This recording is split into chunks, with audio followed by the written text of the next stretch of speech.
Hi everyone, welcome to my another video. दोस्तों, आज का टॉपिक बहुत ही ज़्यादा रिलेटेबल है। आजकल के टाइम से काफ़ी सारे लोगों से मेल खाता है। वीडियो को एंड तक देखिएगा और चैनल को सब्सक्राइब कीजिए अगर आप वन इन्फिनिट क्रिएटर परम पिता परमेश्वर की लव एंड लाइट में आगे जाना चाहते हैं। तो चलिए आगे बढ़ते हैं, वीडियो को आगे बढ़ाते हैं। दोस्तों, आज का टॉपिक उन लोगों के लिए है जो अकेला अपने आप को कर लेते हैं।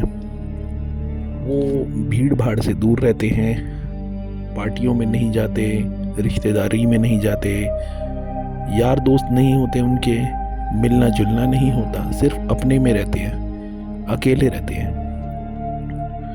दोस्तों, आप इन लोगों को ये कह सकते हैं कि ये अकेले रहते हैं या अपने आप को अकेले कर लेते हैं क्राउड से, या फिर अकेले कर दिए जाते हैं यूनिवर्स के द्वारा।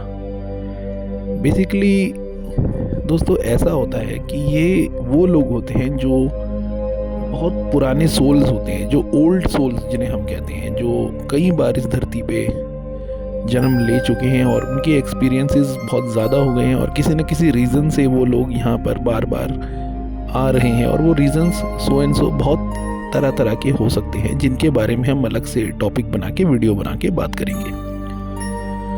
तो ऐसे लोग जब किसी जन्म में अकेले हो जाते हैं, बिल्कुल ना उनका कोई दोस्त, ना कोई रिश्तेदार, ना उनको शादी का पार्टी का न्योता आता है, कोई इनविटेशन नहीं, कुछ नहीं, तो बेसिकली यूनिवर्स उनको खुद ही अकेला कर देता है।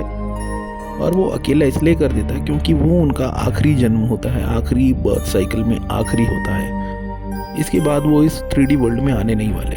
और वो क्यों करता है? क्योंकि यूनिवर्स अब उनको कुछ पावर्स देता है, क्योंकि उन्होंने जो तपस्या की है इतने सालों तक, इतने लंबे मास्टर साइकिल्स उन्होंने निकाले हैं, लाखों बार बार जन्म लेके, तो यूनिवर्स उनको कुछ देता है।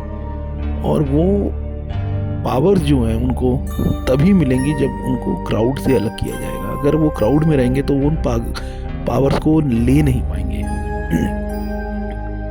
तो वो पावर्स कौन कौन से होते हैं, इसके बारे में बात करेंगे। बेसिकली जब अकेला कर दिया जाता है तो इंसान कोशिश करता है कि अपने आप को प्रकृति से जोड़े। किसी पेड़ के नीचे बेंच लगा है, वहाँ बैठ गए, किसी पार्क में जाके बैठ गए, नेचुरल चीज़ों की तरफ चले जाना, सोलो ट्रिप पे निकल जाना, अकेले बालकनी में खड़े हो जाना। मतलब कहीं ना कहीं वो प्रकृति से अपने आप को कनेक्ट करने की कोशिश करता है इंसान। और जब प्रकृति से अपने आप को कनेक्ट करता है तो उसे एक ही सिग्नल प्रकृति देती है कि तू अपने भीतर चले जा, यानी तुम अपने डीप डाइव करो अपने अंदर, यानी मेडिटेशन में आइए। और जब वो मेडिटेशन में आने की कोशिश करता है तो उसके रास्ते अपने आप ही लोगों से दूर हो जाते हैं और वो क्राउड से दूर होने लग जाता है। और जब वो मेडिटेशन में उतरते हैं तो देन उसके बाद मिरेकल्स उनकी लाइफ में होना स्टार्ट हो जाते हैं। दोस्तों, उनकी लाइफ में अकेले होना ही उनके लिए बेटर रहता है। अगर वो क्राउड में रहेंगे तो उनकी लाइफ चल नहीं पाएंगी, क्योंकि ये उनका लास्ट बर्थ है, इसके बाद वो यहाँ आने नहीं वाले। ओल्ड सोल्स का यही पैटर्न रहता है जीने का, और उनको जीना भी इसी तरह चाहिए। हालांकि उनके दोस्त वगैरह होते हैं, लेकिन बहुत ही लिमिटेड क्वांटिटी में उनसे वो बात करते हैं, बहुत ही लिमिटेड।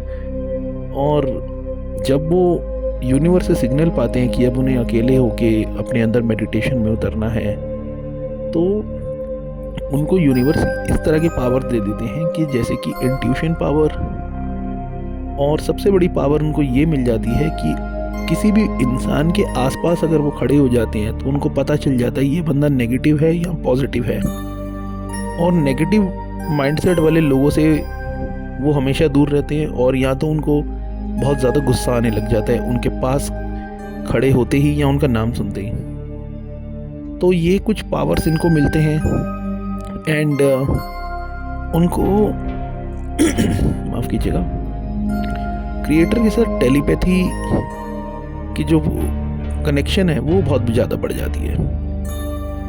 एंड ड्रीम्स में उनको जो है एस्ट्रल प्रोजेक्शन में अलग अलग एस्ट्रल प्लेन्स में ले जाके उनको टीचिंग्स दी जाती है, और उनको जो है हायर सोल्स जो इस प्लेनेट पे ऑलरेडी ह्यूमन बॉडी में हैं उनके साथ उनका कनेक्शन बनने लग जाता है। वैसे उनके कोई दोस्त वगैरह नहीं होते, लेकिन कुछ हायर सोल्स होते हैं जो वो भी अकेले होके या फिर काफ़ी सारे लोगों को कुछ गाइडेंस दे रहे हैं। इस तरह के लोगों से उनका कनेक्शन बनने लग जाता है। ओल्ड सोल्स का मोस्ट ऑफ द टाइम्स ये देखा गया है कि वो रिलीजन से अपना नाता तोड़ लेते हैं पूरी तरह से।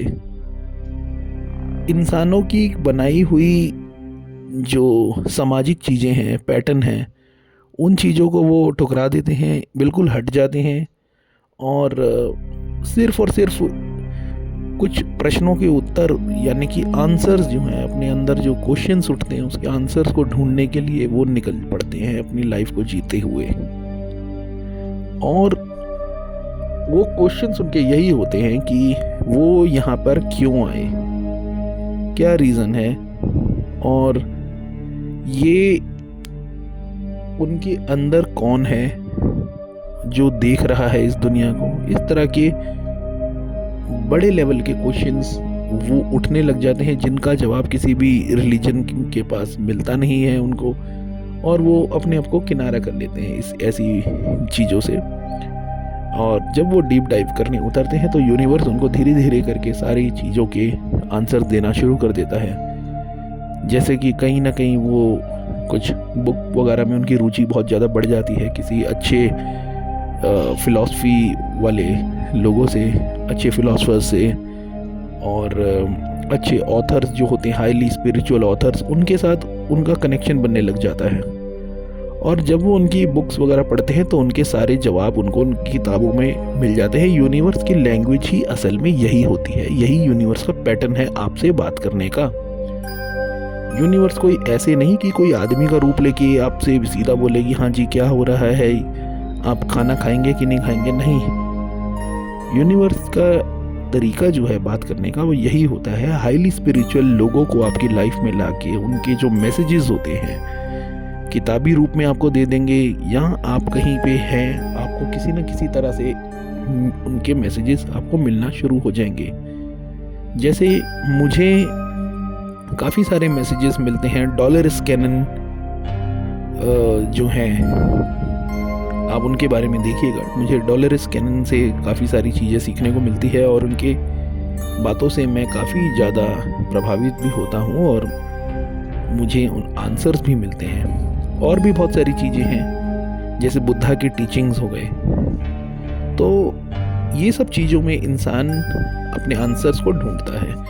हालांकि उनके आंसर्स नॉर्मल जो रोज़मर्रा की ज़िंदगी में जो लोग मिलते हैं उनसे उनको आंसर नहीं मिलते, और जब वो आंसर फाइंड आउट करना शुरू कर देता है तो फिर उनके लाइफ में पूरी तरह से मिरेकल होना स्टार्ट हो जाते हैं और पूरी तरह से वो यूनिवर्स के अपने अंदर महसूस करते हैं और बाहर भी महसूस करते हैं। मीन्स पूरी तरह से उनका ट्रांसफॉर्मेशन हो जाता है और यूनिवर्स एकदम कनेक्ट हो चुकी होती है, और ये मोमेंट उनकी लाइफ का सबसे बड़ा टर्निंग पॉइंट होता है।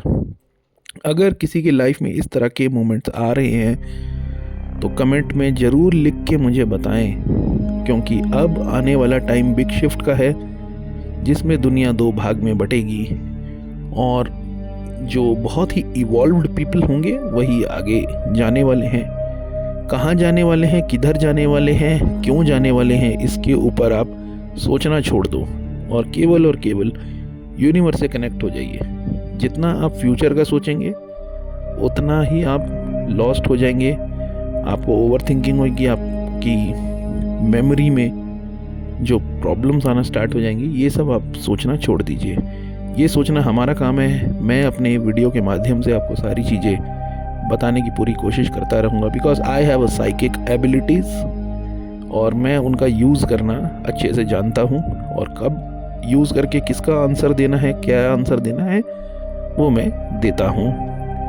यानी मैं जो बोल रहा हूँ मेरे अंदर जो मैं है, यानी जो ईश्वर का अंश है, वो कह रहा है। और जब मैं इस तरह की बात कर रहा हूँ तो मैं यूनिवर्स से पूरी तरह कनेक्ट हूँ और उसका एक इंस्ट्रूमेंट हूँ। यानी टेलीपैथिक मैसेजेस आप लोगों को प्रोवाइड होते हैं मेरे चैनल के माध्यम से। इसीलिए ज़्यादा से ज़्यादा लोगों को शेयर कीजिए जो लोग अपनी लाइफ में ट्रांसफॉर्मेशन चाहते हैं और यूनिवर्स के साथ कनेक्ट होना चाहते हैं। तो दोस्तों, अब आपको देखना है कि आप किस तरह के आंसर्स आप ढूंढ पाते हैं और क्या क्वेश्चंस आपके अंदर आ रहे हैं, किस तरह के क्वेश्चंस आपके अंदर उठते हैं, और क्या आप भी लोगों से, भीड़ से अलग होते जा रहे हैं दिन पे दिन, रिश्तेदारों से, दोस्तों से। Thank you, have a nice day.